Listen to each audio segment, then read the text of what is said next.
সুপ্রিয় শ্রোতা মণ্ডলী, আপনারা একটু খেয়াল করেন, এখানে বলা হচ্ছে যে পশুর জবে অথবা কুরবানির পশুর রক্ত, মাংস, হাড্ডি, চামড়া এবং অস্থি মজ্জা কিছুই আল্লাহর দরবারে পৌঁছায় না।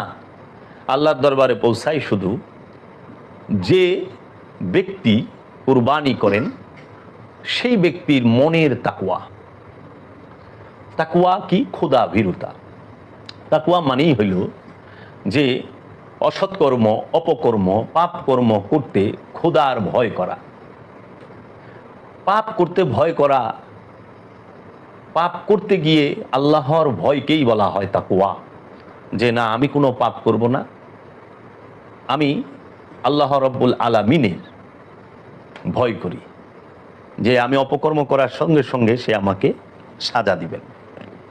তাই আমরা দেখতে পাই এই কুরবানির মূল দর্শনটি হচ্ছে তাকওয়া।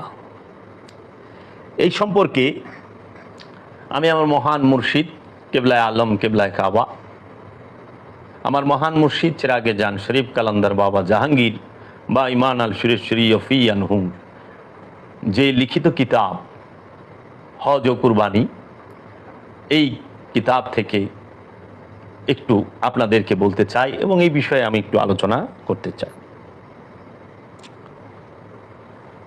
যে কোনো হালাল পশুর রক্ত এবং গোশত আল্লাহর নিকট কখনোই পৌঁছায় না, এই কথাটি আল্লাহ প্রকাশ্যে ঘোষণা করে দিলেন। বরং আল্লাহ তোমাদেরকে বলে দিলেন যে তোমাদের মনের খাস নিয়তটি তথা তাকওয়াটি আল্লাহর নিকট পৌঁছায়। পবিত্র নিয়তি যে তাকওয়ার একটি বড় অংশ অথবা পুরোটাই, সেই কথাটি এই আয়াতের নিরিখে বলা চলে। পবিত্র নিয়ত নামক তাকওয়ার উপরেই ধর্মভীরুতার পরিচয়টি ফুটে উঠে।